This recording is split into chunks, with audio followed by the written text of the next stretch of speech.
I never thought my life would turn into one of those stories you hear whispered about in coffee shops, the kind where everyone shakes their head and says, "Poor thing." But here I am, 32 years old, standing in the ruins of everything I thought I knew, wondering how I missed all the signs. My name is Caroline, and this is the story of how I lost everything and found myself again in the most unexpected way. Before we start, I ask you to like this video and subscribe to the channel. It started on a Tuesday morning in March. I remember because Tuesdays were always our favorite, mine and David's. We'd been married for 7 years, and every Tuesday I'd wake up early to make his favorite blueberry pancakes before he left for his job at the accounting firm. That morning felt like every other morning. The sun was streaming through our kitchen windows, the coffee was brewing, and I was humming along to some old Taylor Swift song on the radio. David came down the stairs in his gray suit, the one I'd bought him for our anniversary. He kissed my cheek like he always did, grabbed his travel mug, and smiled at me with those green eyes that had made me fall in love with him back in college. "Love you, Care," he said, using the nickname only he was allowed to use. "Love you more," I replied, like I had 1,000 times before. I watched him drive away in his Honda, and I felt content. Maybe that was my first mistake, feeling too comfortable, too secure in a life that was about to shatter like glass. Around 10 that morning, I was folding laundry in our bedroom when my phone buzzed. It was a notification from our bank. You know, one of those automated alerts you usually just glance at and ignore. But this one made me stop mid-fold, a pillowcase dangling from my hands. "Your joint savings account has been closed. Final balance, 0.0 hours. I stared at that screen for what felt like an eternity, my heart starting to pound in my chest. There had to be a mistake. We had $43,000 in that account, money we'd been saving for years to buy our first house, to start a family, to build our future. My hands were shaking as I called the bank. The representative, a woman with a kind voice that made everything worse, confirmed what I already knew but couldn't accept. "Yes, Mrs. Harrison, the account was closed this morning at 9:47 a.m. The funds were transferred to an account ending in 7823. That wasn't our checking account. That wasn't any account I recognized." "Who authorized this?" I asked, my voice coming out smaller than I intended. There was a pause, a long, terrible pause. "According to our records, your husband, David Harrison, made the transfer and closed the account. Both of you are listed as joint owners, so either party can make these decisions independently." I thanked her and hung up, then sat on the edge of our bed for 20 minutes, just processing. There had to be an explanation. Maybe David moved the money for a surprise. Maybe he found a better investment opportunity and forgot to mention it. Maybe. I tried calling him, but it went straight to voicemail. I tried texting. Nothing. By noon, that uneasy feeling in my stomach had grown into full-blown panic. I went to his home office, a small room at the back of our house that I rarely entered because it was his space, you know? His private corner where he worked on his laptop and paid our bills and managed our finances. I'd always trusted him with that stuff completely. I'd never been the type to question or snoop or doubt. God, I wish I had been. The desk was mostly clean except for some random papers and a closed laptop. I opened the laptop, guilt and fear warring inside me, and found it wasn't password protected. That should have been my second clue. David was always so careful about passwords. What I found in his email made my entire world tilt sideways. There were dozens, no, hundreds of emails between David and someone named Melissa. At first, I thought maybe it was a work colleague, but the subject lines told a different story. "Can't wait to see you tonight. Our future starts soon. Just a few more weeks, baby." My vision blurred as I clicked on the most recent one, sent just 2 days ago.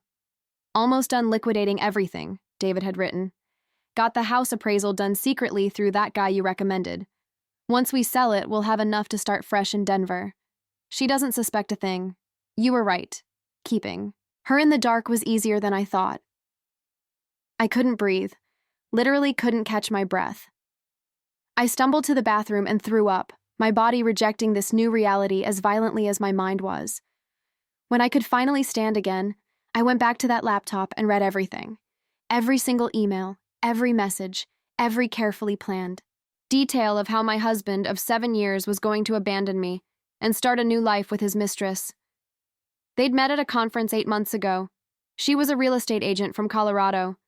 They'd been planning this for half a year, while I was cooking him breakfast, while we were watching movies on the couch, while I was planning our anniversary trip to Napa Valley. Our house that we'd rented for 5 years. David had been secretly meeting with realtors to sell it. Except the house wasn't ours to sell. We were renting from an elderly couple who lived in Florida, Mr. and Mrs. Patterson. But in those emails, David talked about forging documents, about his connection, who could make the paperwork look legitimate long enough to get a deposit from a buyer. He was planning to commit fraud. He was planning to take the deposit money and run. And I was the perfect cover. The unsuspecting wife who knew nothing, who could be left holding the bag when it all fell apart. I don't remember much about the rest of that afternoon. I know I cried until I had no tears left. I know I called David 17 times and he never answered. I know I sat in our living room, surrounded by photos of our life together, wondering which version of David was real, the man I married or the stranger I'd just discovered. By 6 p.m., when he still wasn't home, I called his office. His colleague Brian answered David's desk phone. "Oh, Caroline," he said, sounding uncomfortable. David took a sudden leave of absence, said it was a family emergency, left this morning and said he'd be gone for a while. That's when I knew. He wasn't coming back. He'd taken the money, he was probably already with Melissa, and I was left here in this rented house with $47 in my personal checking account and a marriage that had been a lie. I called my best friend Rachel, and when she answered, I couldn't even form words. Just these horrible, broken sobs. She came over immediately, let herself in with the spare key I'd given her years ago, and found me on the kitchen floor, still in my pajamas, clutching my phone like it was a lifeline. Rachel stayed with me that night, and the next, and the next. She helped me file a police report for fraud and theft. She helped me call a lawyer, though I couldn't afford one. She held my hand while I called my parents in Ohio and told them everything, listening to my mother's shocked silence and my father's angry promises that he'd kill that son of a bitch if he ever saw him again. But here's the thing about small towns and small communities. Word spreads like wildfire. Within a week, everyone knew. The grocery store checkout girl looked at me with pity. My former book club members whispered when I walked by. Someone started a rumor that I'd known about David's plans, that I was in on it, that I'd helped him steal the money. The Pattersons, our landlords, were devastated when they found out what David had tried to do. They were kind enough not to evict me immediately, but they needed to sell the house for real now. They were getting older and needed the money for medical bills. They gave me 2 months. 2 months to figure out where I was going to live with no savings, no husband, and a reputation in tatters. I tried to get a job, but in our small town of Millbrook Creek, everyone knew everyone's business. Places I applied to suddenly had no positions available. People I'd known for years crossed the street to avoid talking to me. I became a pariah, the woman stupid enough to be fooled or evil enough to be complicit, depending on who was telling the story. I was sitting in the park one afternoon, about a month after everything fell apart, wondering if I should just pack up my car and drive to a new city where nobody knew my name when I saw him. At first, I thought I was hallucinating from stress and poor sleep. But no, it was really him. James Whitmore, my first love, my high school sweetheart, the boy I dated from sophomore year until we graduated, the one who'd promised we'd conquer the world together before he left for college in New York and I stayed behind for state school. We'd lost touch after that, the way young people do when life takes them in different directions. But the James walking toward me wasn't the lanky, sweet 18-year-old I remembered. This James was different. He wore an expensive suit that probably cost more than my car, his dark hair was styled perfectly, and he carried himself with a confidence that came from success. When our eyes met, he stopped, and I saw the recognition flash across his face. "Caroline," he said, my name a question and a statement all at once. Carter, I replied, using his last name like I used to back when we were kids. Why are you here? He sat down next to me on the bench, and for a few minutes, we just looked at each other, 23-year-old memories filling the space between us. I'm here for business, he finally said. My company is looking at developing some properties in the area. I flew in yesterday. He paused, studying my face with those dark eyes that still made my heart skip a beat even after all these years and everything I'd been through. You don't look like someone who's happy to be home. What's wrong, Care? And just like that, hearing him use that nickname, the one David had stolen from our past, I broke down. Right there in the park, I told James everything. About David, about Melissa, about the money and the fraud and the house, and how I'd become the town's favorite cautionary tale. I told him things I hadn't even told Rachel, things I'd been holding inside because I was so ashamed and broken and lost. And James, he just listened. He didn't interrupt, didn't judge, didn't offer empty platitudes.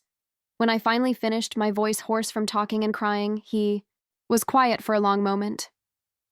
I built a tech company, he said softly. Started it in my dorm room junior year of college.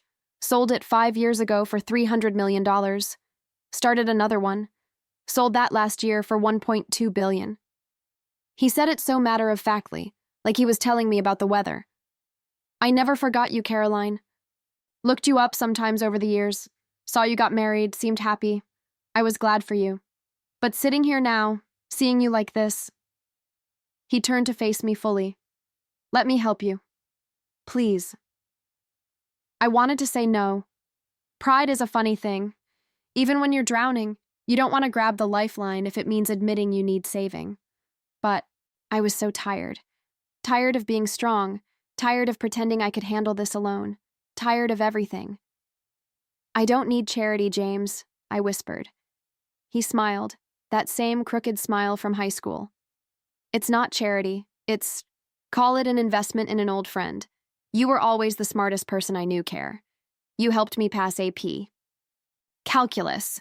You believed in me when I said I wanted to build something that mattered. Let me return the favor. Over the next few weeks, James became a constant presence in my life again. He hired a lawyer, not just any lawyer, but one of the best fraud attorneys in the state, to handle my case against David. They tracked him down in Denver, living with Melissa in a condo he'd rented with our stolen money. The legal wheels started turning slowly but surely. James also did something else. Something I didn't find out about until later. He bought the house I was renting from the Pattersons, paid them more than asking price, with the condition that I could stay as long as I needed, rent-free. But more than the money or the lawyers or the house, James gave me back something I thought I'd lost forever. He gave me back myself. We started meeting for coffee every morning, these long conversations where we caught up on 15 years of life. He told me about his journey from small-town kid to tech billionaire, about the failures, before the successes, about the loneliness that came with that kind of wealth and how hard it was to know who really cared about you versus your bank account. And I told him about my dreams, the ones I'd put on hold when I married David, the ones I'd forgotten I even had. I'd wanted to be a teacher, a high school English teacher specifically. I'd loved literature, loved the idea of shaping young minds and helping kids find themselves in stories the way I had. But David had discouraged it, said the pay was too low, that we needed to focus on practical careers. So I'd worked as an administrative assistant instead, filing papers and answering phones and slowly killing the part of me that had once believed in magic and possibilities. It's not too late, James said one morning, both of us sitting in the park where we'd reconnected. Go back to school. Get your teaching certificate. I'll handle the costs. And before you argue, he added, seeing me open my mouth to protest, consider it a scholarship from the Whitmore Foundation, which is a real thing I started last year to help people pursue education. You'd literally be one of our scholarship recipients. 3 months after David left, I enrolled in an online certification program. 6 months after that, David was arrested for fraud and embezzlement. He'd tried to run, but James's lawyers were better and faster. I didn't. Go to the trial. I didn't need to see him again. The justice system would handle him, and I had my own life to rebuild. The money was recovered, most of it anyway, and David went to prison for 4 years. Melissa left him the second he was arrested. Funny how that works. During all this time, James and I grew closer. It wasn't romantic at first, or maybe it was, but we were both too careful to acknowledge it. He was still the same person I'd fallen in love with at 16, just more refined, more confident, more everything. And he saw me. Not the broken, abandoned wife everyone else saw, but the person I'd always been underneath. The person I was becoming again. We'd take long walks and talk about books and dreams and regrets. He'd tell me about board meetings and business deals, and I'd tell him about my coursework and the lesson plans I was creating for a classroom I didn't have yet. One evening, about 8 months after we'd reconnected, we were having dinner at this little Italian place outside of town. The owner knew James somehow. Turns out James had invested in the restaurant when it was about to go under, and he'd made us his special pasta that wasn't on the menu. We were laughing about some ridiculous thing that happened in high school, this inside joke about our English teacher who used to throw chalk at sleeping students, when James got quiet.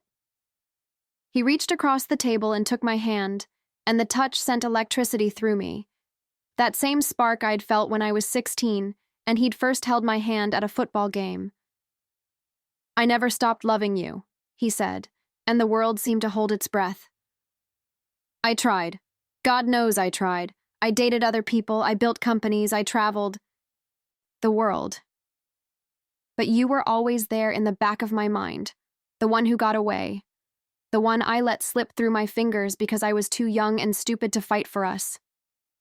His thumb traced circles on my palm. I know the timing is complicated. I know you're still healing, but I need you to know. When you're ready, if you're ever ready. Here, I've always been here.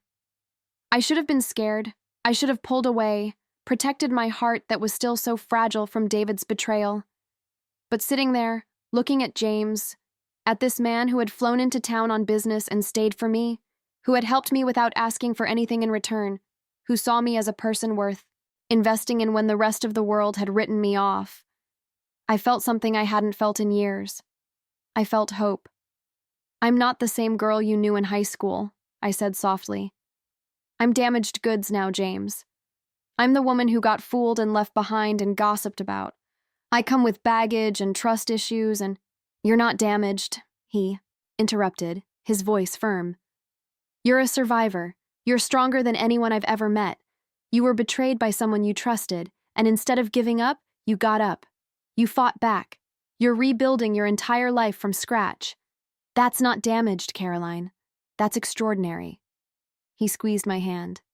"And for the record, I'm not the same kid either. I've got my own baggage, failed relationships, trust issues from people who only wanted my money, the pressure of running companies worth billions. We're both different people now. Maybe that's perfect. Maybe we're exactly who we need to be for each other." We took it slow after that, painfully slow. James had to go back to New York for work, but he'd fly in every other weekend. We'd spend hours together, rebuilding not just our relationship, but ourselves. He'd bring me books he thought I'd love for my future classroom. I'd send him texts about my progress in the certification program, about the practice teaching I was doing at the local middle school.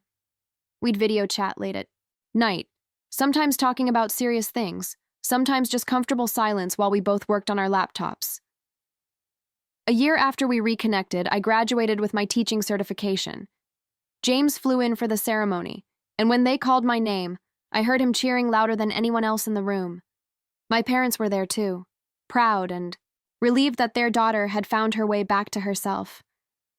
Rachel was there, still my rock, still the friend who'd seen me at my lowest and loved me anyway.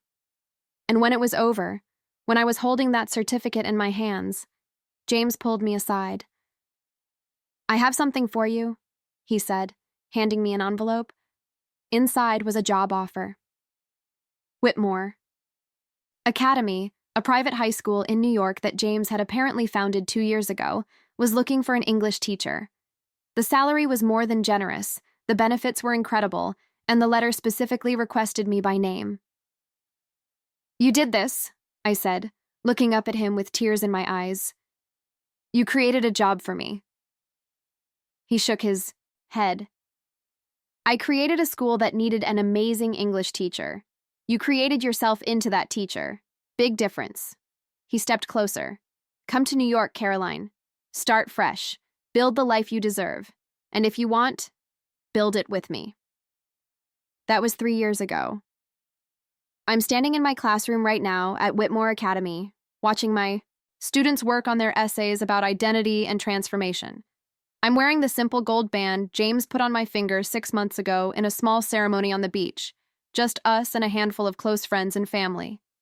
We're expecting our first child in 4 months, a little girl we're going to name Hope, because that's what James gave me when I'd lost everything else. Sometimes I think about David, about that Tuesday morning when everything fell apart. I don't hate him anymore. Hate takes too much energy, and I need all my energy for the life I'm building. He got out of prison last year. I heard through the grapevine. I hope he's figuring things out. I hope he's learning to be better. But mostly, I don't think about him at all. The Pattersons sold the house to James officially after I moved to New York, and James donated it to a women's shelter in Millbrook Creek. That house, where I once felt so trapped and broken, is now a place where other women find safety and support. There's something beautifully circular about that. People ask me sometimes if I believe in fate, if I think James coming back into my life when he did was meant to be. I don't know about fate. What I know is that I was stripped of everything: my marriage, my savings, my reputation, my sense of self. And in that darkness, I had a choice. I could have given up. I could have stayed bitter and broken. Instead, I chose to rebuild. And yes, James helped, more than helped. But the strength to accept that help, to believe I deserved better, to do the hard work of healing and growing and becoming, that came from me. The woman who made those blueberry pancakes on that Tuesday morning, who trusted so completely that she never saw the betrayal coming. She's gone. I'm not her anymore. And thank God for that. The woman I am now is harder, yes, but also kinder to herself. Wiser, but still open to wonder. Cautious, but not closed off. I've learned that love isn't about blind trust. It's about choosing someone who's worthy of trust and building something together, brick by brick. Honest conversation by honest conversation. My students are packing up now. Class is ending. Tonight, James is taking me to this new restaurant that just opened. He says he wants to run some ideas past me about expanding the Whitmore Academy model to other cities. He values my opinion on these things, includes me in decisions, sees me as a partner in every sense of the word. After dinner, we'll go home to our apartment overlooking Central Park, and he'll put his hand on my growing belly and talk to our daughter about what kind of world we're going to build for her. This isn't the life I planned when I was making those pancakes, when I thought I knew what my future looked like. This is better. This is real. This is earned. And if I could go back to that morning, to that moment before the notification came through, would I change anything? Would I warn that version of Caroline about what was coming? I don't think I would. Because that pain, that betrayal, that rock-bottom moment, it broke me open in a way that let the light back in. It brought me back to James, yes, but more importantly, it brought me back to myself. So to anyone listening to this who's going through their own Tuesday morning, their own moment when the world falls apart, I see you. I know how much it hurts. I know how impossible it seems that you'll ever feel whole again. But please, please believe me when I say this. You are not your worst moment. You are not defined by someone else's betrayal or cruelty or lies. You are the sum of every choice you make after that moment. You are your resilience, your courage, your decision to keep going even when it would be easier to stay down. The society that despised me, that whispered and judged and wrote me off. They were wrong. And the people who count, the ones who really matter, they saw the truth. Sometimes the story we're living isn't the story we thought we were writing. Sometimes the plot twist is devastating. But sometimes Sometimes that plot twist is what leads us exactly where we needed to be all along. The phone's ringing. It's James, probably asking if I want him to pick up dinner on the way home because he knows I've been craving Thai food. I'm going to answer it, and I'm going to tell him yes, and I'm going to feel grateful for this beautiful, imperfect, hard-won life. Because I'm not the woman who was despised anymore. I'm not the woman who lost everything.